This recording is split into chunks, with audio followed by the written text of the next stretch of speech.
What if consciousness isn't something inside experience, but the space that allows all experience? Rupert Spira's view of the nature of consciousness reveals it not as a byproduct of the mind, but as the unchanging witness before mind arises.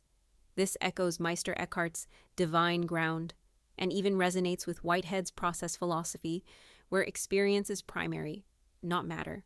Today we step beyond neuroscience and language to explore what remains when there's no object left to observe.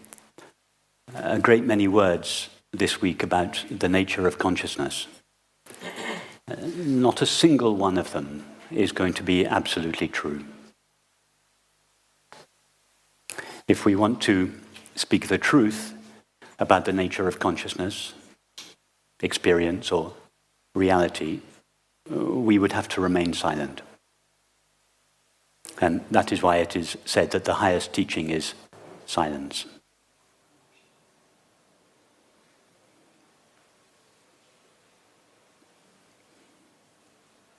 However, very few of us are sufficiently mature enough to intuit the reality of consciousness from silence.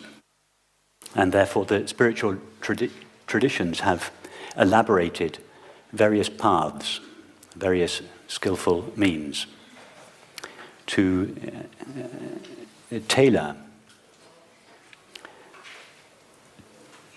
to various levels of our understanding. So it is in that spirit that I speak of the nature of consciousness.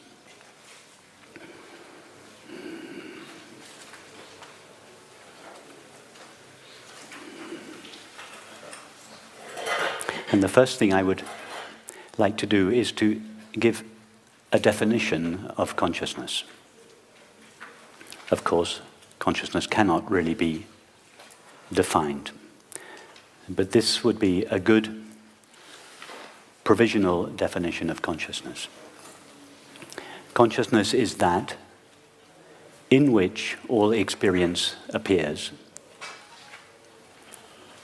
It is that with which all experience is known, and it is that out of which all experience is made.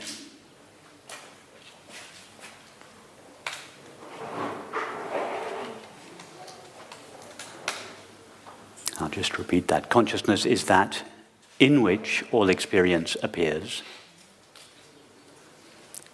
It is that with which all experience is known.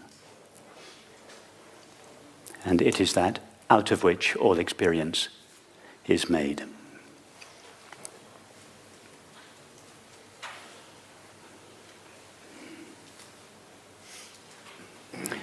What do I mean by experience in this context?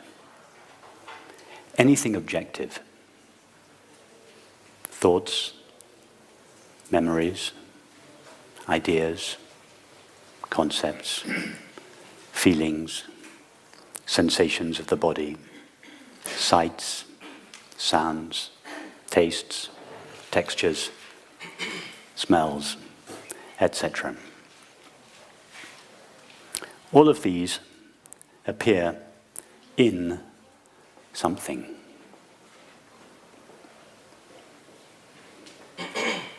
That something is what we call consciousness or awareness. The common name for it is I, or myself. The religious name for it is God's infinite being. But all these refer to that in which experience appears, with which it is known, and ultimately out of which it is made. Now, even from a conventional point of view, our thoughts and feelings appear within ourself.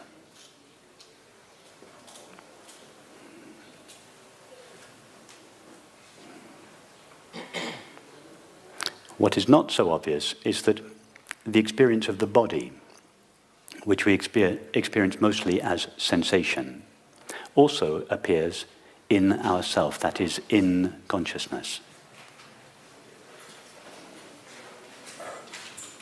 And what is even less clear is that our perceptions, for instance, sounds and sights, also appear in the same consciousness, or the same field in which our thoughts, feelings, and sensations appear in.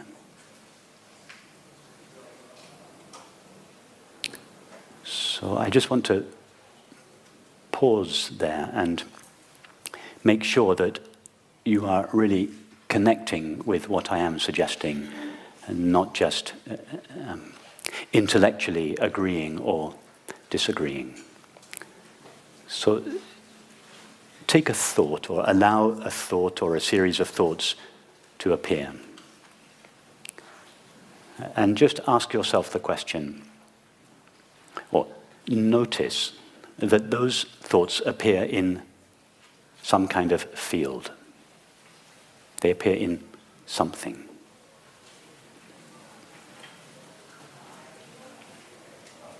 Let us say they appear in a space.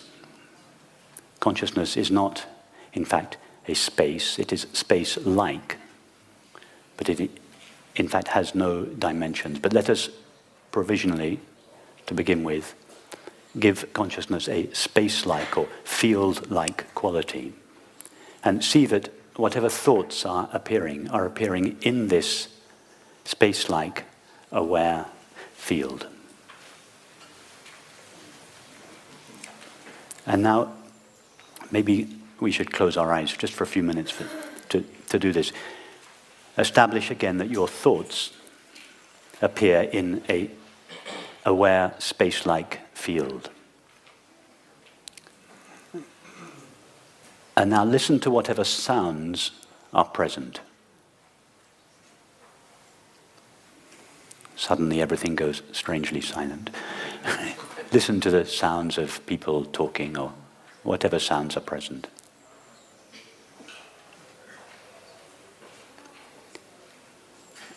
And now with your attention, go back and forth between the thought and the sound.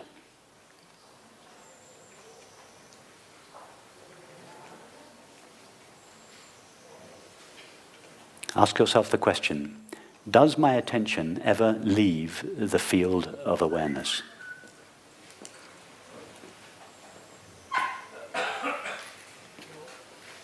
Notice that the sound appears in exactly the same field as the thought appears in.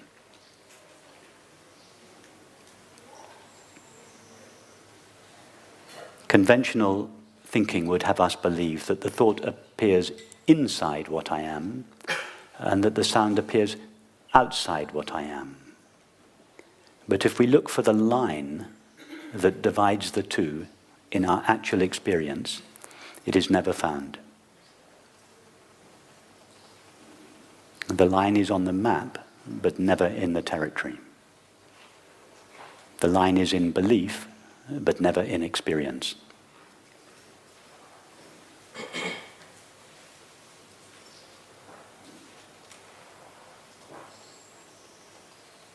Now, instead of just allowing your attention to go between the thought and the sound, allow your attention to go wherever it wants. You can keep your eyes closed if you want to, or feel free to open them.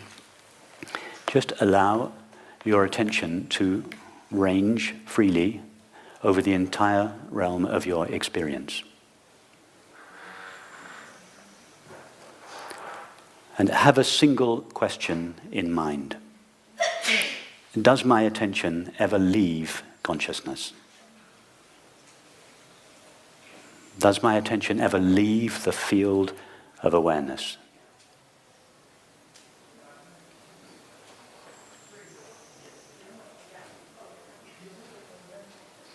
In fact, you could play devil's advocate with yourself. Try to leave the field of awareness. Try to come in contact with or attend to something that appears just outside consciousness. And don't just refer to your current experience. Imagine and remember all possible experiences. You could imagine, for instance, that you had just landed on the moon.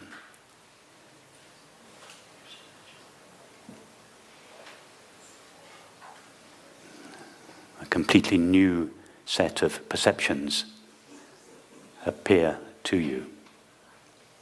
Do those perceptions appear in consciousness or outside consciousness?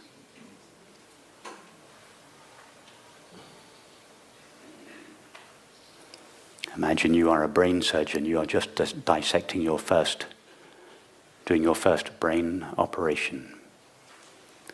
That brain is a series, in your experience, it is a series of perceptions and sensations. Do any of those perceptions or sensations appear outside consciousness?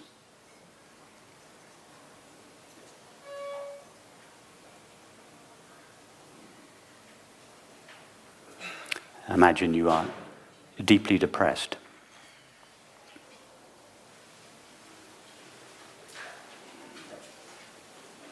Does that experience appear outside consciousness? Does your attention have to venture to a place outside consciousness in order to come in contact with or know the feeling?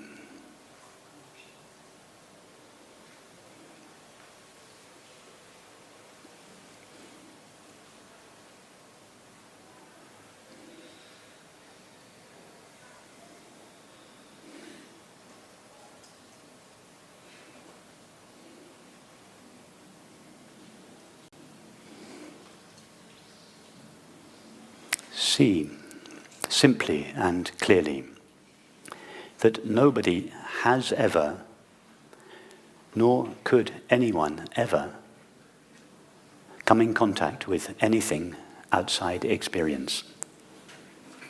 Outside awareness or consciousness.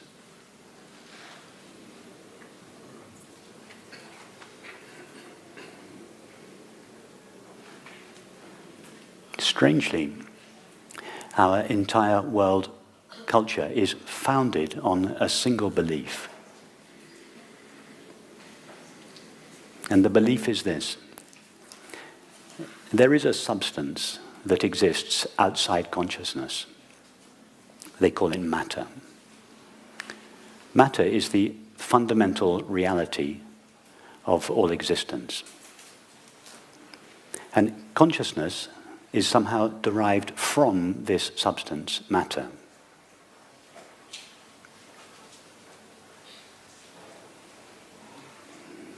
Whether we realize it or not, almost all our thoughts, feelings, activities, and relationships are founded upon this primary assumption.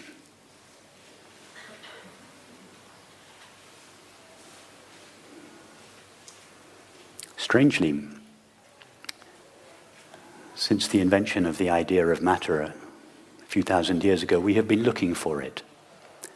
Scientists are still looking for it. They haven't found it. Many scientists believe that it's just a matter of a few more years and a few more $1 billion, and we will eventually find this stuff called matter. But it is, and philosophers have been thinking about it for over 2,000 years, the nature of this stuff called matter. The fact that nobody has ever once, for a moment, glimpsed this stuff seems not to have much impact on the debate. It is like spending centuries discussing the eating habits of the Loch Ness Monster.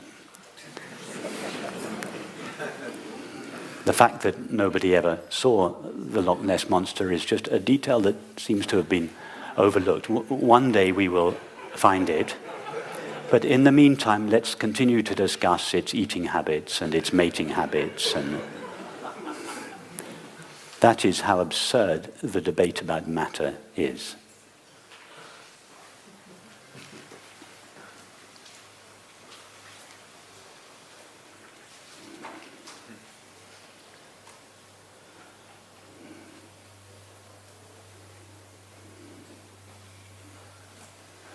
this second most important unanswered question that Peter mentioned last night. What is the hard problem of consciousness? The question as to how can consciousness be derived from matter it's a pseudo question. It's a non-existent question.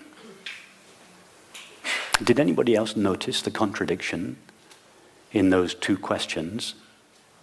The first question, what is the nature of the universe?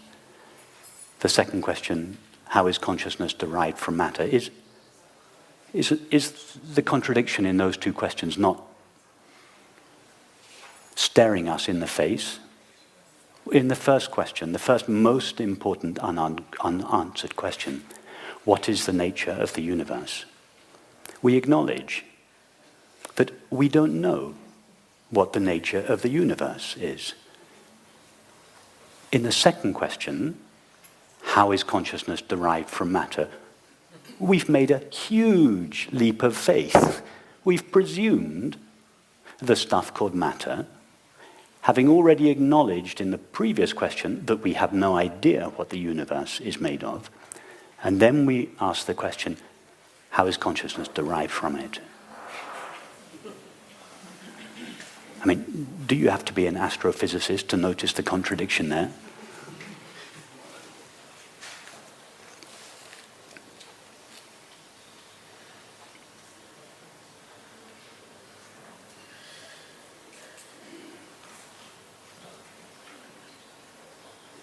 Even the first question, in the first question, there is a subtle presumption, which turns out in the end to be a belief. In fact, it is a religion. It is the religion of materialism. In the first question is, what is the universe made of? Nobody has ever found the universe. Has anybody here ever had an experience of the universe as it is conceived to be?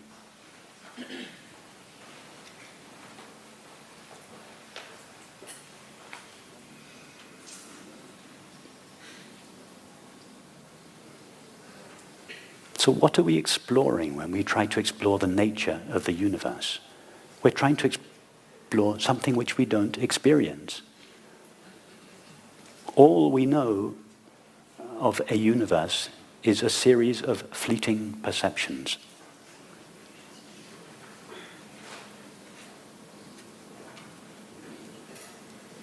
And perceptions appear in consciousness. Therefore, until we know the nature of the consciousness in which our perceptions appear, it is not possible to know anything that is true about the perceptions themselves.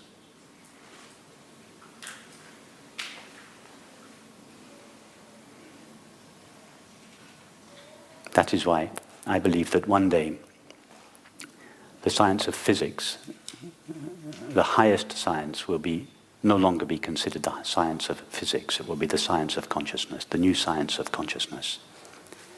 Because until we know the nature of consciousness, it is not possible to know the nature of anything that appears within it.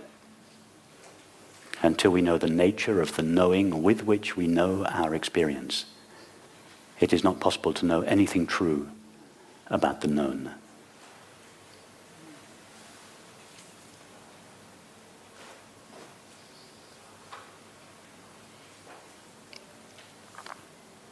So we might ask, why is consciousness a more legitimate field of study than the universe? Is there anybody here who is not aware at the moment? Okay, that's the answer. When I asked you, has anybody here ever experienced the universe as it is conceived, I thought not a single person put their hand up. In other words, we never experienced the universe that we are studying. But when I asked the question, is anybody here not aware? Nobody put their hand up. In other words, everyone is aware. Awareness is our experience. And therefore awareness is a legitimate field of study. Why? Simply because it is experienced. Everybody here is knowing or aware of their experience. What is the nature of that knowing? That is the interesting question. Until we know the nature of the knowing with which our experience is known, or until we know the nature of the consciousness in which our experience appears, we cannot know anything that is true about the mind, the body, or the world.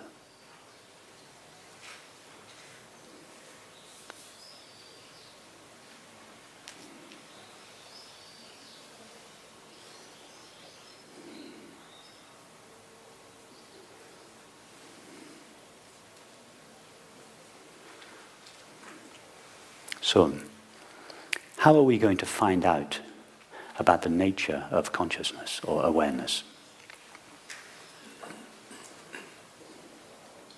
We first have to find out what it is that knows the experience of awareness. Only that could tell us anything about its nature.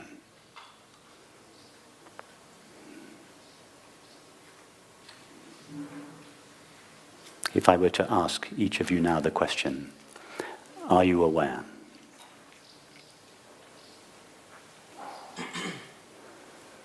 Everyone, I hope, would pause for a moment, refer to their experience and answer yes.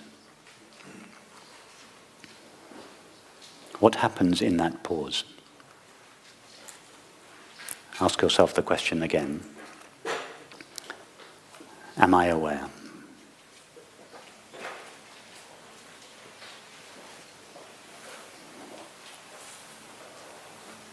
And just remain for a while in that pause before thought answers yes.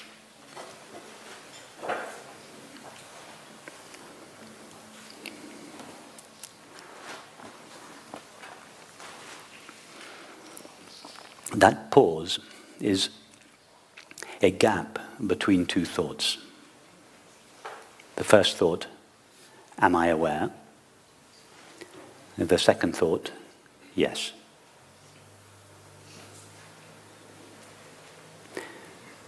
During the first thought, am I aware, we are not yet quite sure that we are aware. And by the time the second thought appears, we are absolutely certain that I am aware. In other words, the certainty of being aware takes place in between those two thoughts. In other words, it doesn't take place in the mind.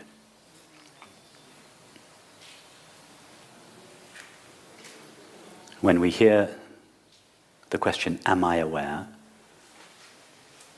Awareness directs itself towards the question. At the end of the question, there is a pause in which awareness has nowhere to direct itself, and as a result, it collapses for a moment, it sinks back for a moment into its self, into its source. And then it rises again in the form of the answer, yes. In other words, in this pause, awareness tastes itself momentarily. In the pause between the question, am I aware? And the answer, yes, we become aware that we are aware. Not only am I aware, but I am aware that I am aware.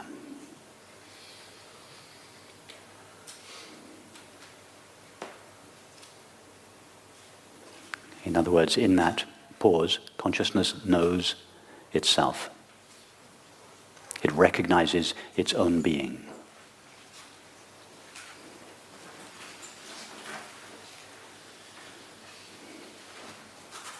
It is consciousness itself that knows that it is conscious. It is awareness itself that recognizes its own being. In other words, only awareness can know anything about awareness.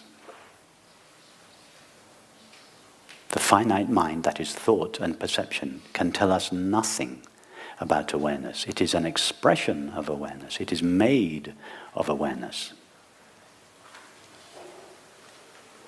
But it cannot know anything about awareness, because the finite mind can only know something objective.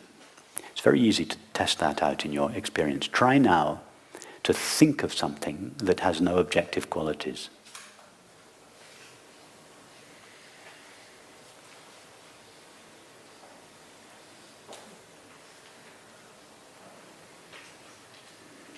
It's not possible. The very best we can do is manufacture a blank object that mimics the presence of awareness.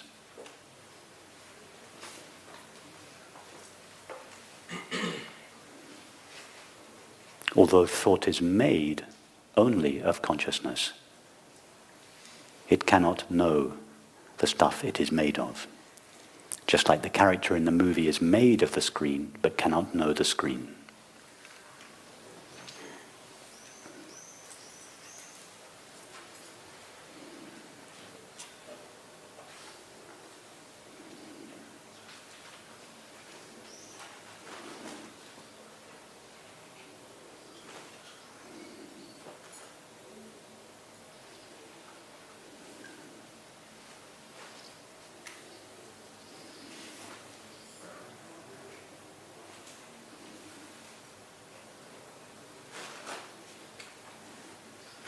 Consciousness itself is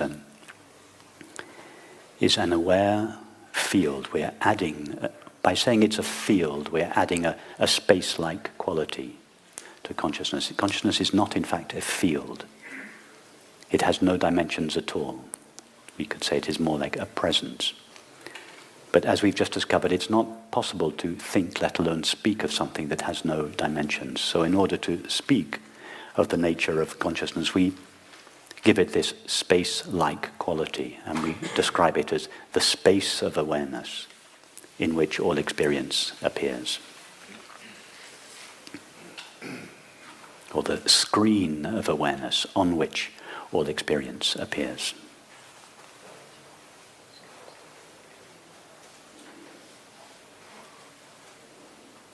Consciousness is a space-like presence in which thoughts, sensations, and perceptions appear, but is not itself made of thought, sensation, or perception.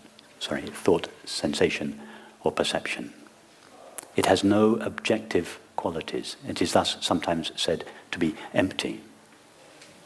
It is not really empty, but it is empty from the point of view of objects.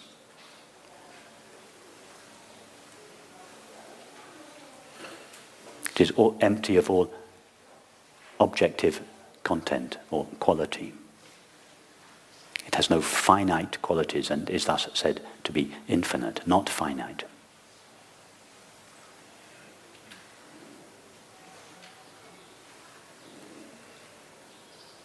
Being infinite, empty, not finite, there is nothing in it which can divide it.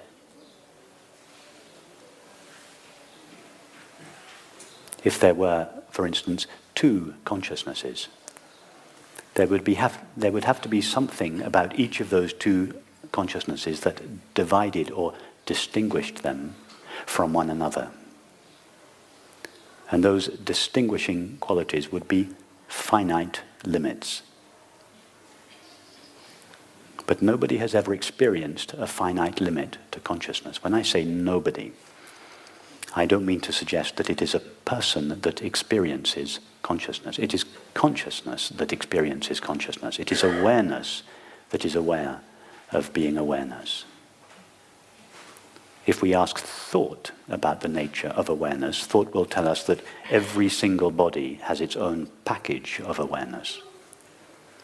But if we ask the one who knows, that is, if we ask awareness itself, what do you know about yourself? What is your experience of yourself?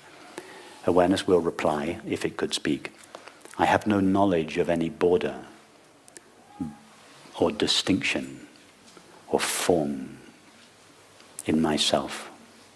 I am a single, open, empty, indivisible, intimate field.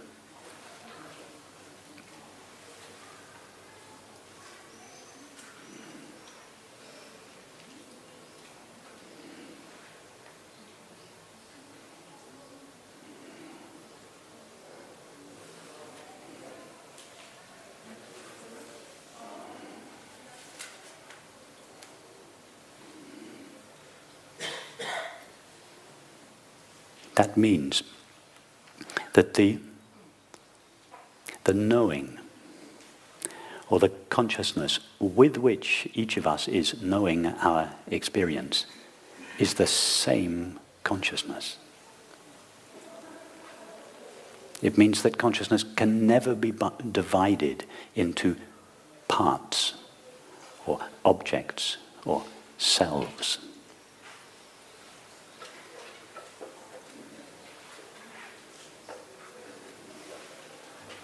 It means that if each of us were to take the thought I and trace that I to its origin, to its source,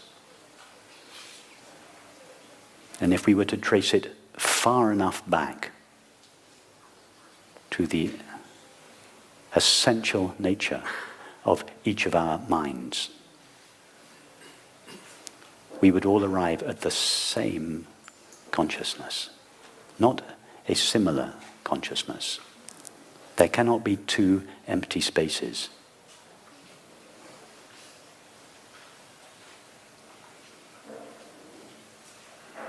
The knowing with which each of us knows our experience is the same knowing.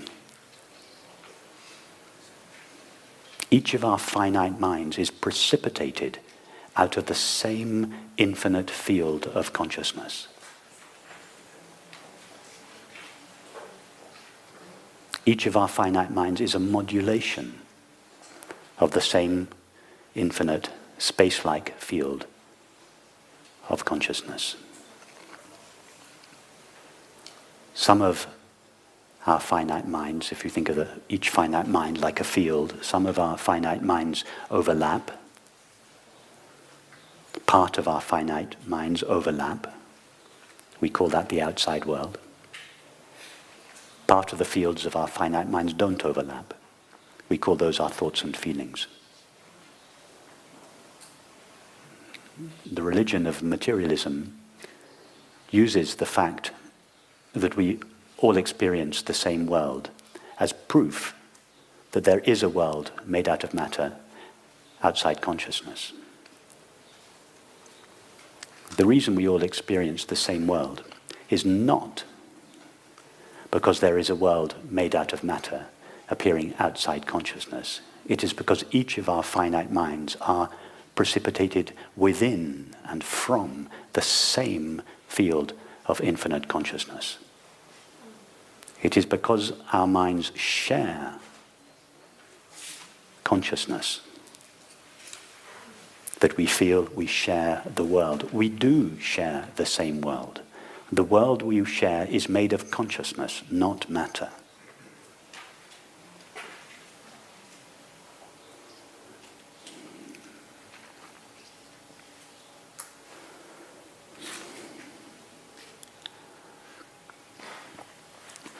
So, the really interesting question, which I believe will sooner or later replace the top two questions, what is the nature of the universe and how is consciousness derived from matter? The really interesting question is, how is the appearance of matter derived from consciousness? In other words, we will start with consciousness. Why? Because consciousness is our primary experience. That's the obvious place to start.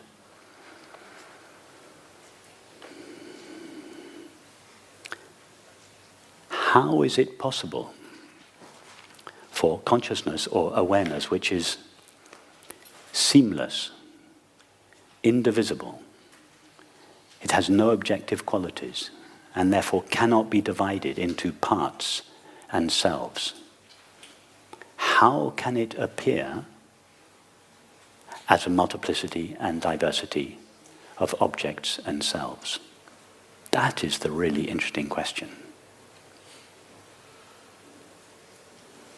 All that is being experienced at the moment is consciousness. Can anyone in this room at this moment find anything other than the knowing of their experience? look around, point to something that is distinct or other than the knowing of your experience. It's not there. All that is known is knowing. And it is knowing that knows knowing. All that is being experienced at the moment is consciousness. Consciousness modulating itself in the form of the finite mind. That is, consciousness modulating itself in the form of thought and perception. In the form of thought, it appears to itself as time. In the form of perception, it appears to itself as space. In other words, time and space are consciousness modulated through thought and perception.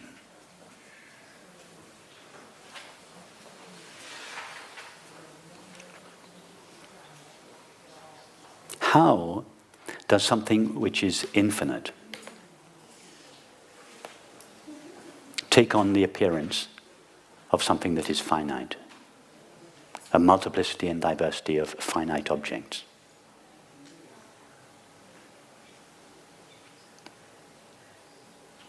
How does consciousness appear to itself as a multiplicity and diversity of selves and objects?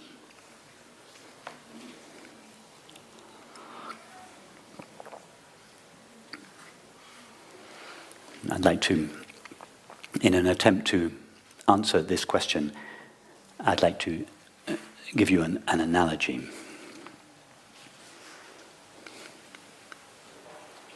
Imagine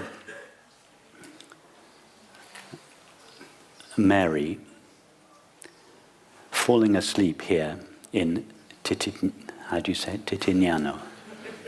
Is that right? Titignano, yeah. Imagine Mary falls asleep in Titignano. Mary's mind is a single, indivisible whole, like each of our minds. And Mary dreams that she is Jane walking the streets of New York.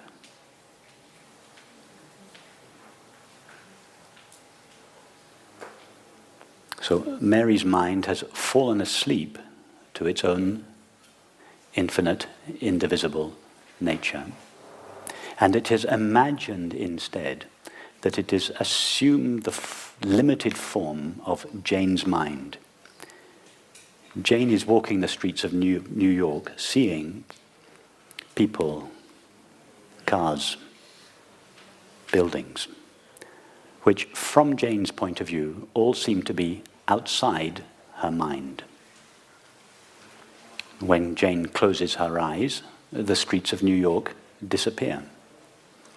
And therefore, she legitimately concludes that whatever it is that is seeing the streets of New York lives just behind her eyes.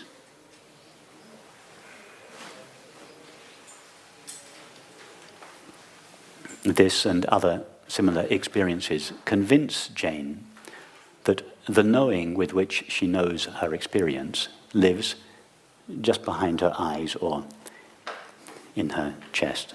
In other words, in her body. And all her thoughts and feelings, her subsequent activities and relationships are consistent with this belief.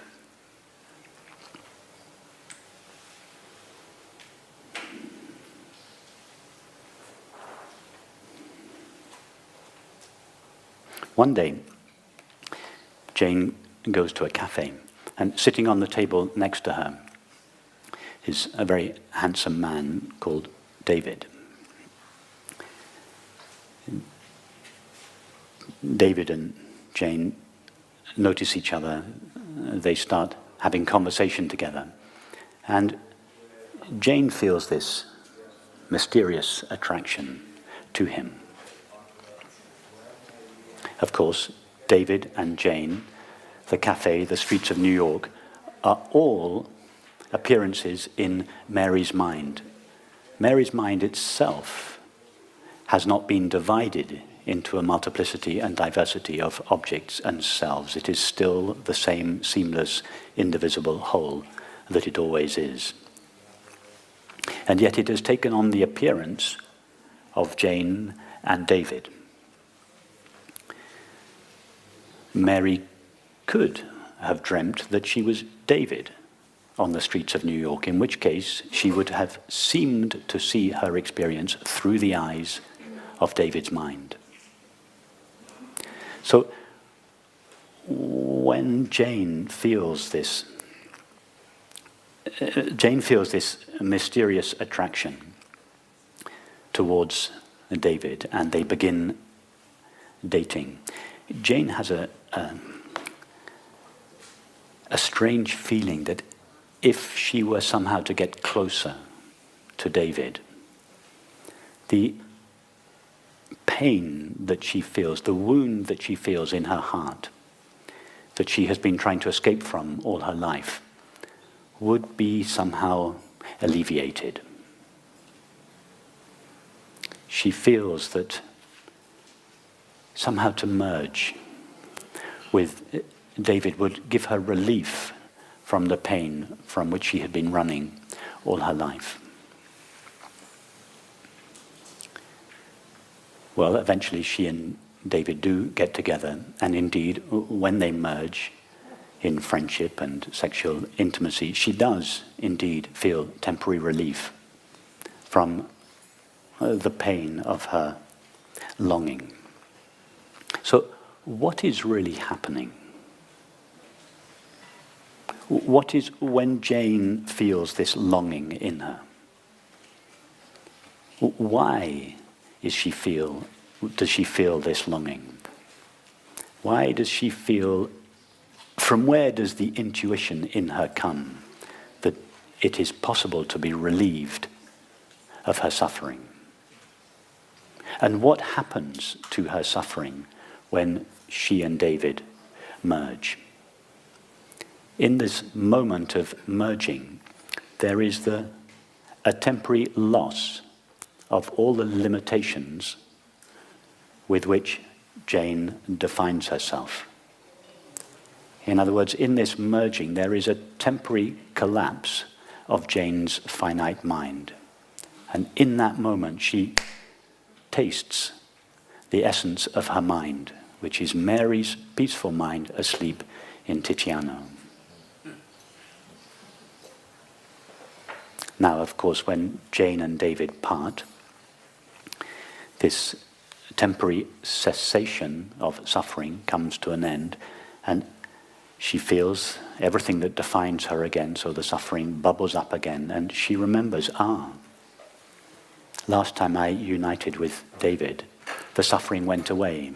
Therefore, uniting with David, in this case a person, but it could have been an object or a substance.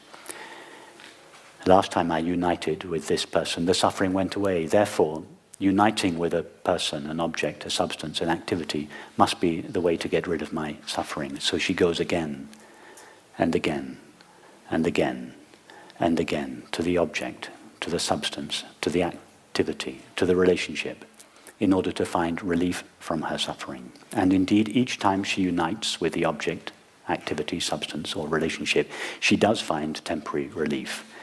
And this builds up in her the conviction that the way to be free of her suffering is to continually acquire objects, activities, substances, and relationships. And she ends up being addicted, like most people are, to some kind of object.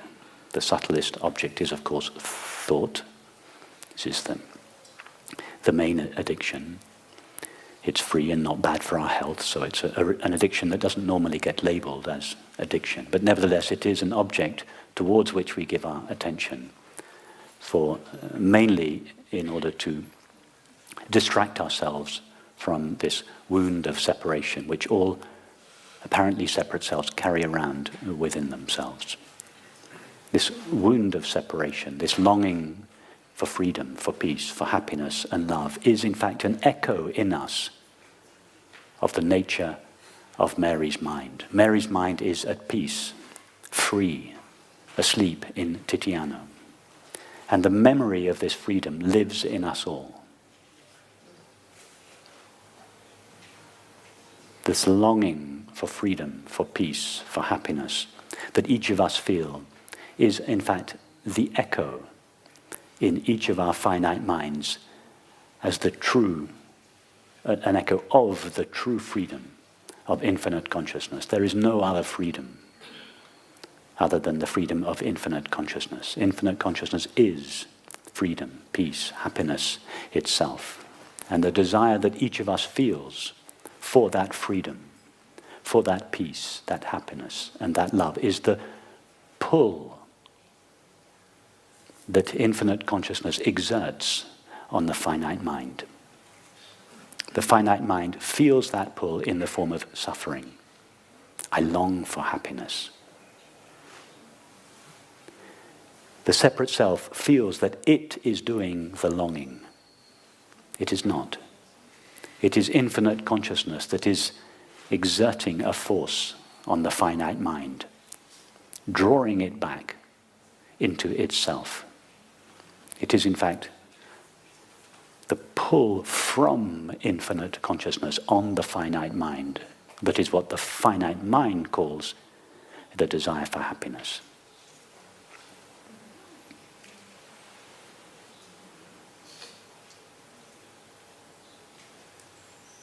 But in order to experience the streets of New York, Mary has had to fall asleep to her own nature. Mary has fallen asleep in Tiziano, and it's only as a result of falling asleep that she is able to realize one of the infinite possibilities that exist within her. She could have dreamt that she was Claire on the streets of Tokyo. She could have dreamt that she was Annabelle on the streets of London. All these possibilities, an infinite number of possibilities, exist in Mary's mind. She chose one of those possibilities, to be Jane on the streets of New York. But in order to appear as Jane on the streets of New York, Mary had to fall asleep to the infinite nature of her own mind and to take on or to rise in the form of Jane's finite mind. It is only from the limited point of view of Jane's finite mind that Mary was able to experience the streets of New York. In other words, to bring manifestation into apparent existence, consciousness needs to fall asleep to its own infinite nature. Because it is not possible for something that is infinite to know something that is finite. There is no room in the infinite for the finite. So in order to bring manifestation into apparent existence, manifestation means form. Form means limit. In order to experience something limited, such as a universe, consciousness must overlook the knowing of its own being. It must fall asleep to itself and freely assume the form of the finite mind. In other words, when consciousness brings manifestation into existence, it comes at a price. It overlooks the knowing of its own being. It gives birth to the universe from within itself, and then it finds itself located as a self in that universe. Having done so, it has had to forget its innate nature of peace and freedom. And that is why the self in the world longs for one thing alone: peace and freedom. The only thing the separate self is really engaged in is the discovery of peace and freedom and happiness.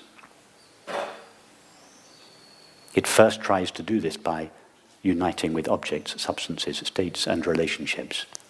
But at some point, it gets to the end of that adventure. It realizes that it can never be fully satisfied by objective experience. And that is when the real journey back home begins. When Jane on the streets of New York asks herself, what is the nature of my mind? And Jane notices that nothing in life really satisfy her. She has numerous relationships. She tries all the substances. They all give her temporary relief, but none of them give her the lasting happiness she truly desires. At one point, she begins to explore the only direction left, the nature of her own mind. And that exploration takes her mind on a journey backwards towards its source, the subject of experience, rather than outwards towards the object. And in this return journey, the mind is, in most cases, progressively divested of its limitations and at some point stands revealed as infinite consciousness. That is the experience of happiness. That is the experience of love. It cannot be experienced by the person because the person dissolves in that experience. The person that seeks happiness and love is like the moth that seeks the flame. The moth longs for the flame above all else, but it is the only thing the moth cannot experience.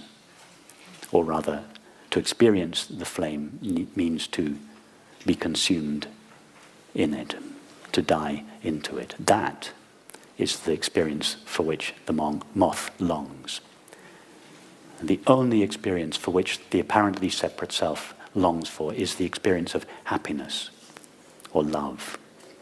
The experience of love is the dissolution of the limitations of the self. It is not an experience that the separate self can have. It is an experience in which the separate self dies.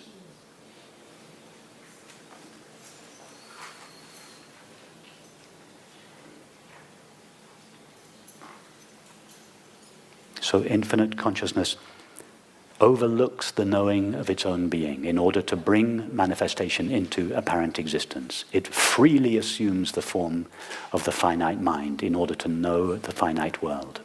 That is why we always seem to know the world from the point of view of an inside self. Even in a dream, the world we experience in a dream is seen from the point of view of a self in the body. It is infinite consciousness itself that divides itself into two parts, mind on the inside and matter on the outside. But matter is only matter from the illusory point of view of the finite mind, from the self in the body. From the point of view of infinite consciousness, there is no such stuff called matter. There isn't even any stuff called the finite mind. There is only its own infinite, intimate, indivisible being, which never actually ceases to be itself. It never comes in contact with or knows anything other than itself. Which means that all of this, our current experience, I'm not talking abstract philosophy here, I mean the very experience that each of us is having here is only infinite consciousness itself, assuming the form of the finite mind and appearing to itself as a world.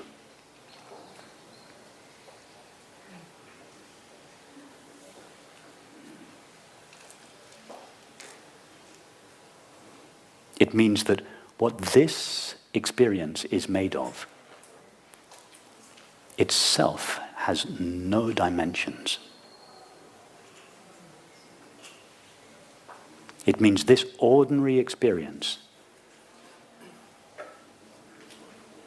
of four dimensions of time and space, thoughts, feelings, perceptions, activities, relationships, this very experience that each of us is having now has no dimensions at all. Don't try to think of that. It's not possible to think of something with no dimensions. Could it be that what is called the Big Bang is not an event that happened millions of years ago? It is the event that is continually happening every time infinite consciousness assumes the form of the finite mind and appears as itself, that appears to itself as the world. Could it be that the Big Bang is happening over and over and over again, always in the same now?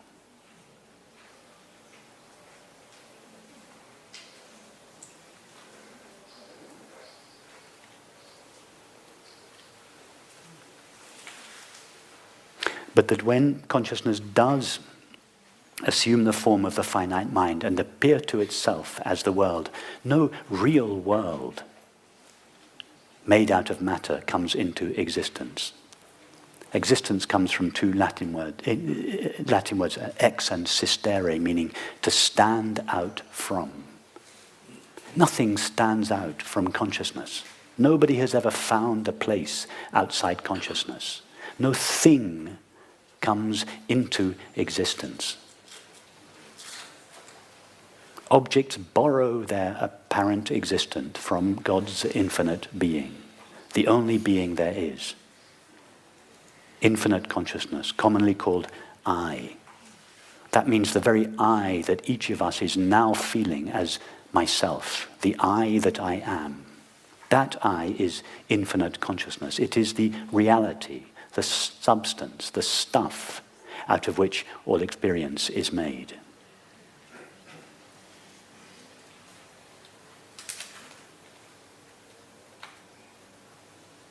No object ever comes out of consciousness. No object ever exists in its own right.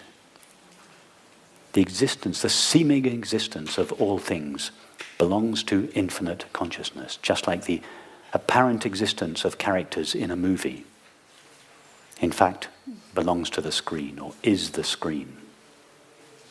There are never any divisions in the screen itself.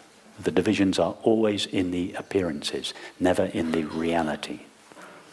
It means this very experience that each of us is is God's infinite being alone. There is nothing else being experienced now other than infinite consciousness. And it is infinite consciousness itself that is refracting itself into a multiplicity of finite minds and appearing to itself as a multiplicity of finite worlds. But from consciousness's point of view, it is never experiencing anything other than its own intimate, infinite self.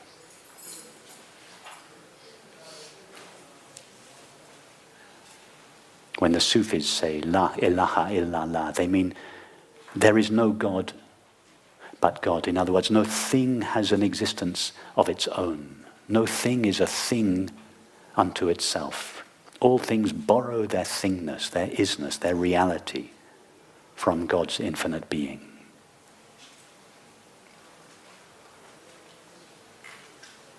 God's infinite being shines in each of our minds as the knowledge I am.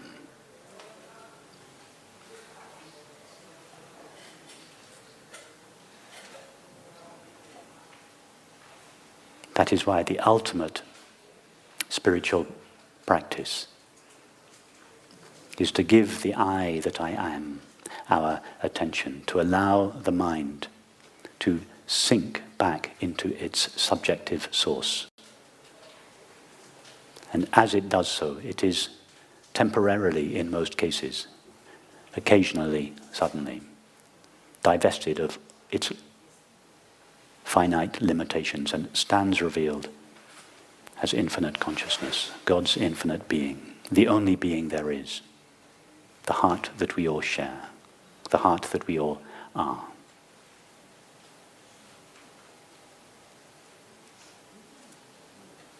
I would suggest that the experience of love is simply the knowledge of our shared being.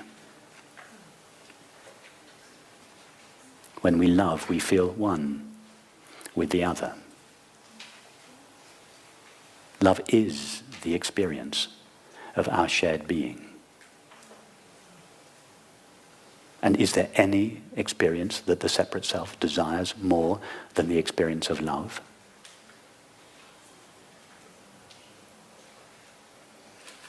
In other words, what the separate self longs for above all else is simply to be divested of its separateness. That is all the separate self ever truly desires.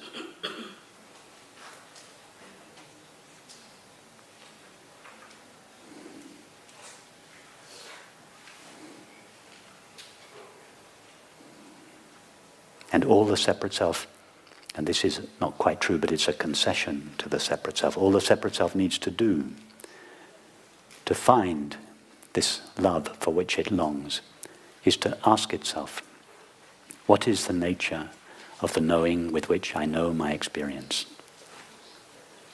All Jane needs to do to be alleviated from her suffering on the streets of New York is to ask herself, what is the nature of my mind? And if Jane inquires deeply enough into the nature of her own mind, she will discover her mind is made of Mary's peaceful, infinite mind. That's all there is to Jane's mind. All there is to each of our minds is the inherently peaceful presence of infinite consciousness.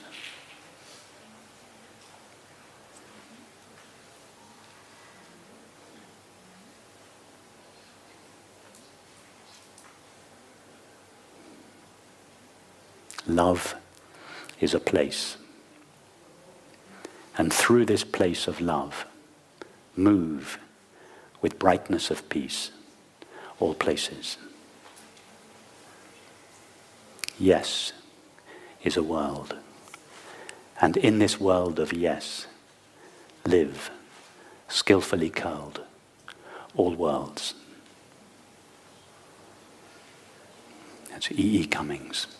Love is a place, and through this place of love, move with brightness of peace, all places.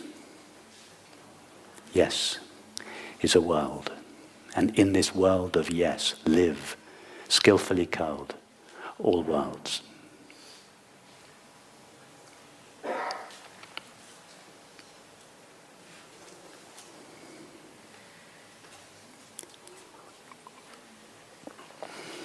So we have a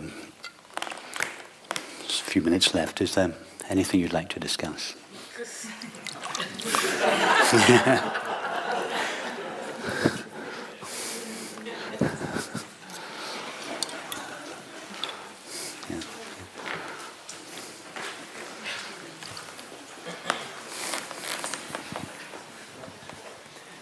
Thank you.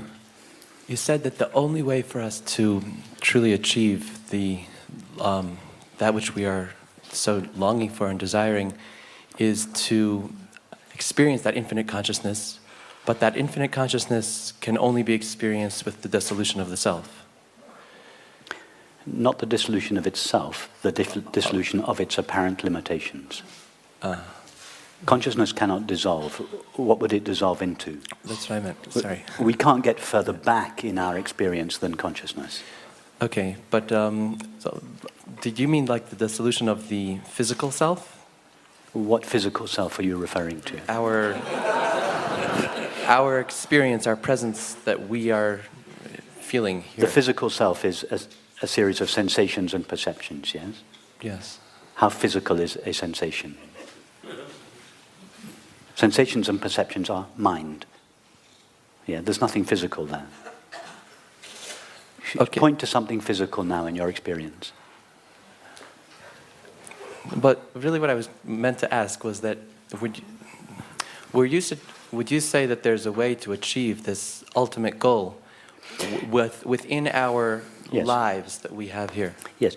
As a concession to the separate self, or as an accession to the apparent reality of the separate self that each of us believes and, more importantly, feels ourself to be, I would say, yes, there is a way.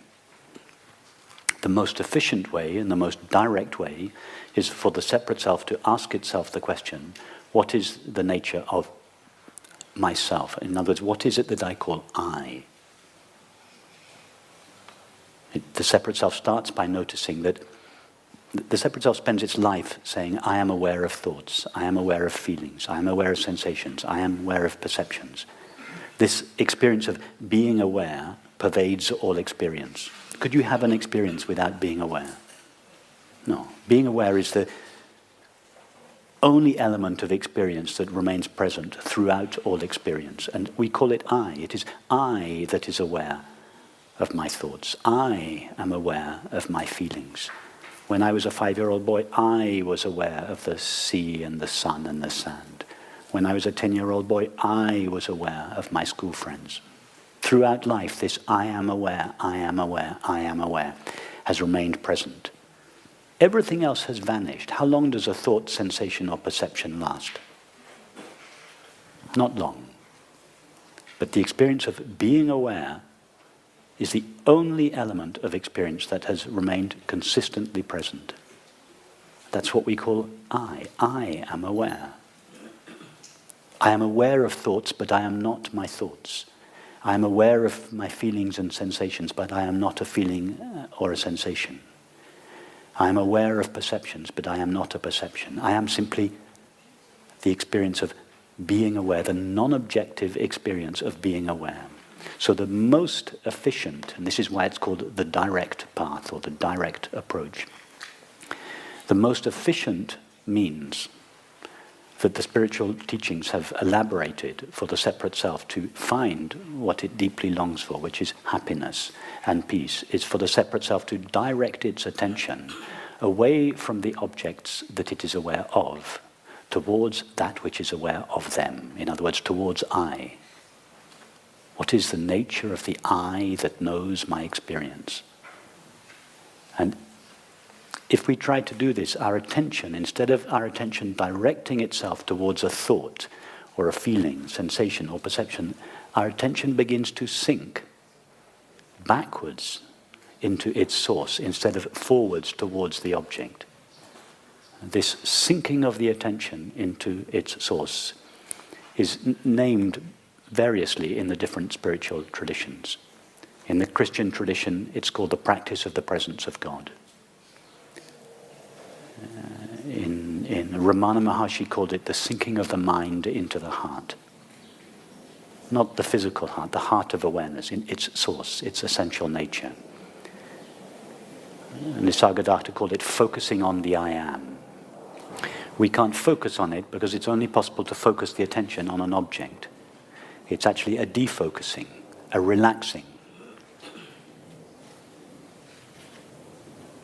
That's why Rumi said, flow down and down and down in ever-widening rings of being.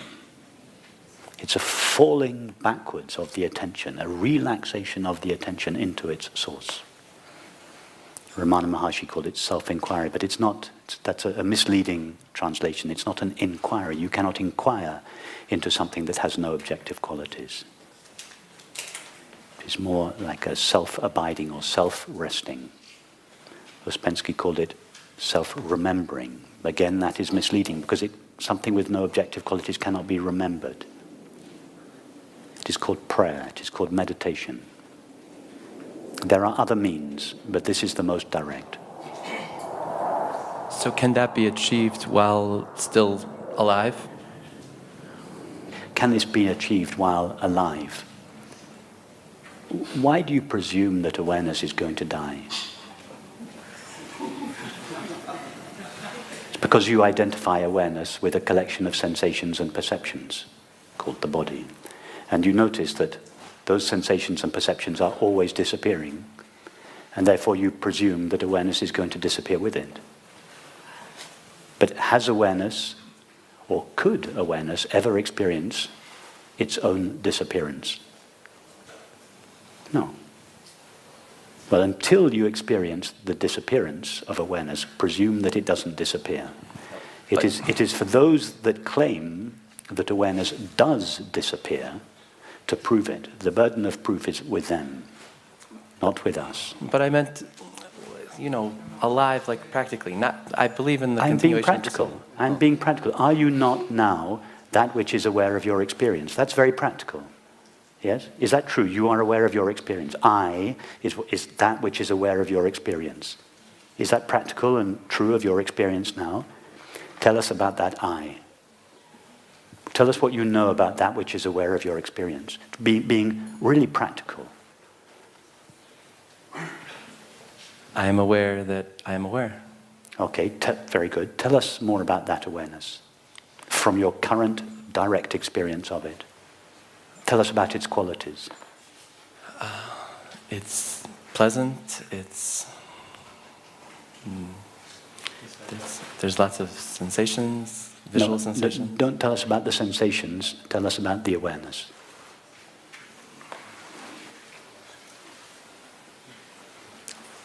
The only thing I think I could say is that it's present and Perfect. aware. Perfect. It's present and aware. If all you can, that's perfect. If all you can say about it, and you're speaking from your experience, I can see that. You're not talking abstract philosophy. You're being practical. You yourself said, all I can say about myself is that I am present and aware. Can you find any edges to that awareness?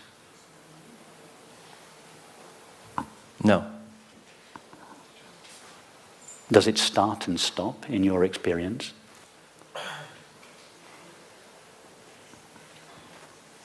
Only my conscious identity with it starts. No, and but I'm stops. not asking about that. I'm asking about awareness, what you call that which is aware and present. Does it ever stop being aware and present? Did it ever start being aware and present?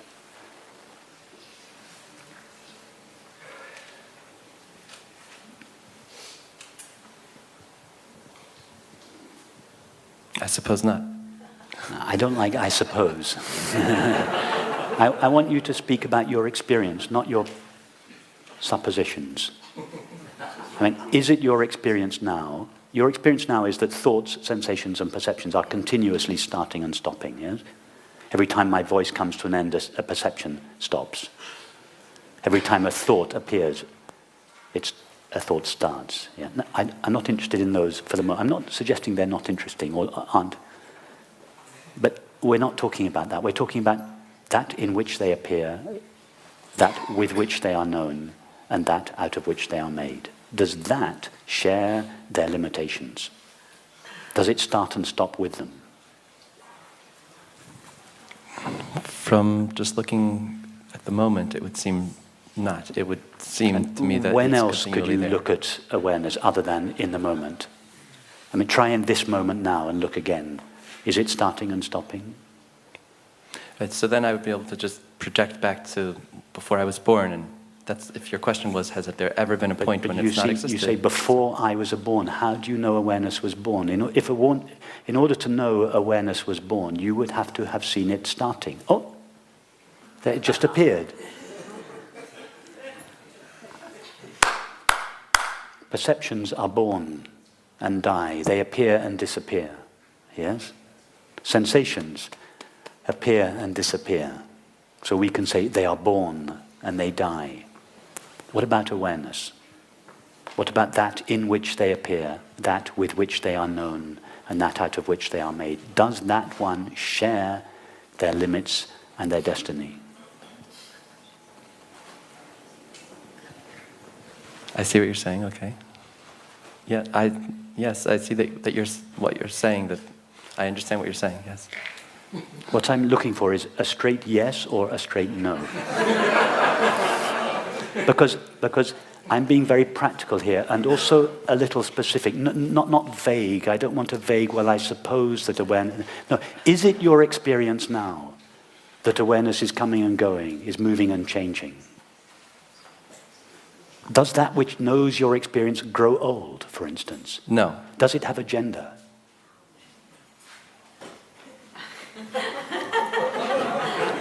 Does it have a nationality? Is it located in space? Our only knowledge of space is perception. Perception is located in it. It is not located in perception. If we ask awareness, the reason you're having difficulty is because you're fluctuating between awareness and the mind. You're used to asking your mind about the nature of experience. I'm asking awareness, the one that knows experience. But I'm asking awareness to tell us about itself, not about the world. What does awareness know about itself? And if we ask awareness, what is your experience of yourself? Because you are the only one that knows yourself. The mind knows nothing of awareness. Science can tell us nothing about consciousness, because science is thought, and thought knows nothing of consciousness, although it is made of it. Only consciousness can know about consciousness. Only awareness can know awareness. And if we ask awareness, what is your experience of yourself? If awareness could speak, it can't, but if it could speak, it would say, in my own experience of myself, I am eternally present. I have no limits, and thus I am infinite. I cannot be disturbed, and thus I am peace itself. I cannot be aggrandized or diminished by any appearance of the mind, the body, or the world, and thus I am fulfilled. I am happiness itself. I know no other, and am therefore love itself. I know no object, and am thus beauty itself. That is what awareness has to say about itself. I have no age because I do not appear in time. I cannot be touched or moved or harmed or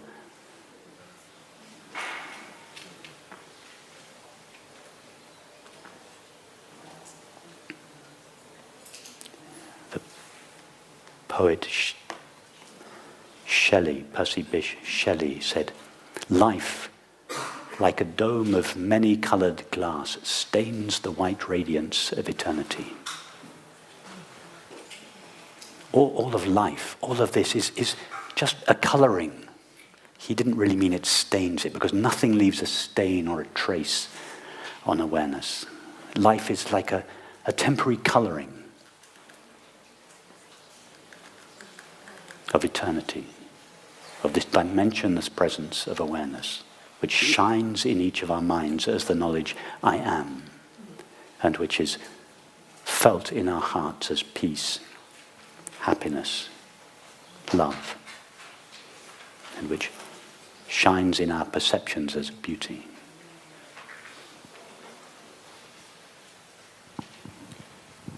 So, if I may just paraphrase, then the answer is that yes, we can experience this at any time, this ultimate happiness, Yes. by just accessing and Yes.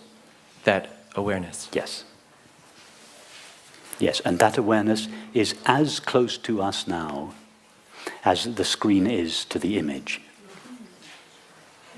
In other words, it's closer than close. There isn't even one thing called an image and another thing called a screen. Your entire experience now is made out of consciousness. It's closer than close. There is no you, there is no separate you present for consciousness to be close to or far from. You are the very consciousness for which you are in search. That the self that seeks consciousness is like a fish in the ocean in search of water. It is swimming in the stuff for which it is in search.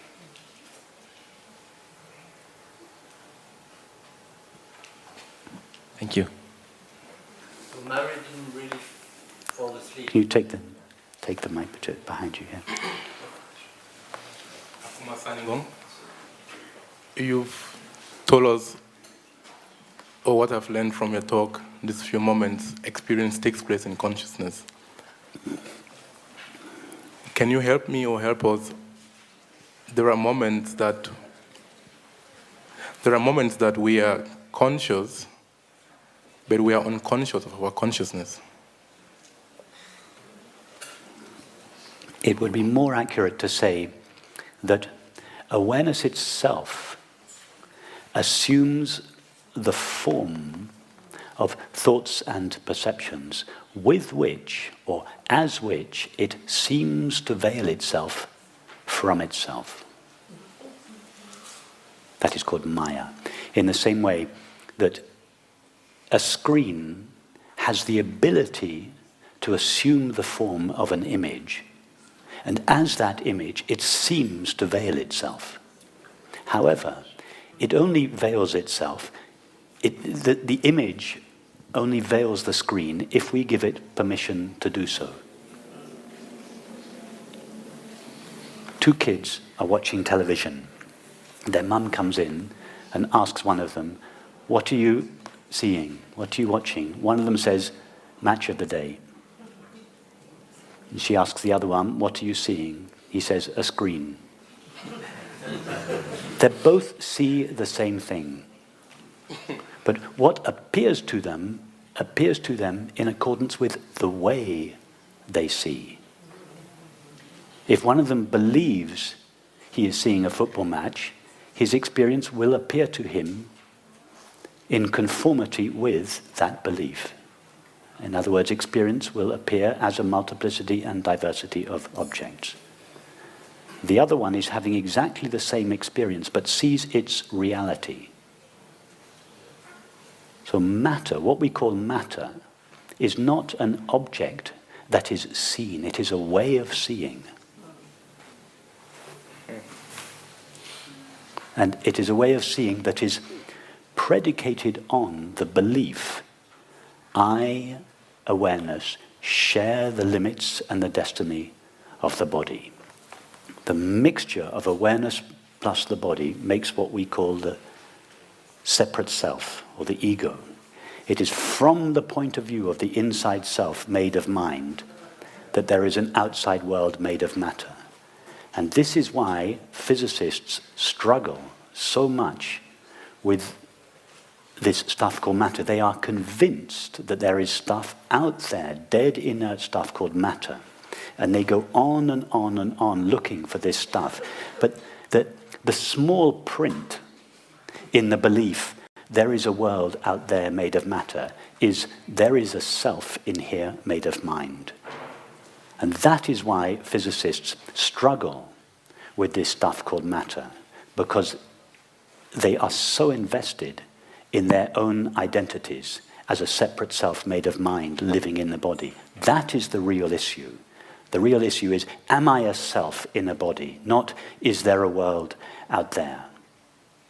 But if we are so invested, so identified with ourself as a body, as a temporary finite mind living inside the body, then it will never be possible for us to know the nature of the world.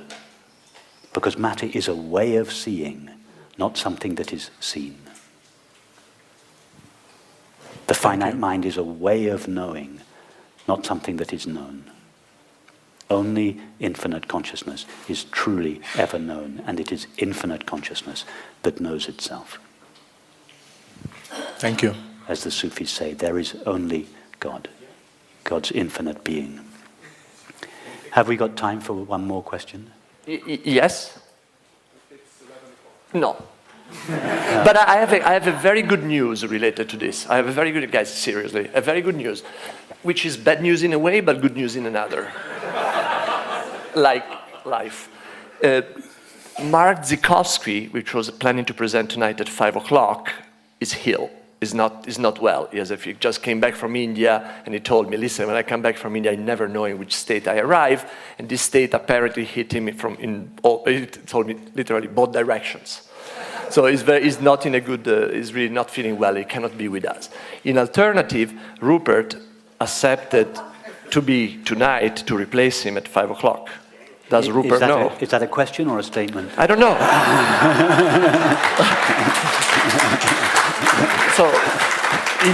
So that's the good news is that all your question will have, instead of the extra 5 minutes scrambling me, we have an hour to scramble me tonight. Okay. Right? It's okay? Sure. Yeah. So please come back tonight it is at 5 o'clock, I believe. Yeah, at 5 o'clock in this place, in the piazza, and Rupert will do another plenary presentation. Okay? Fine. Yeah, sure. Great. Okay. Thank you.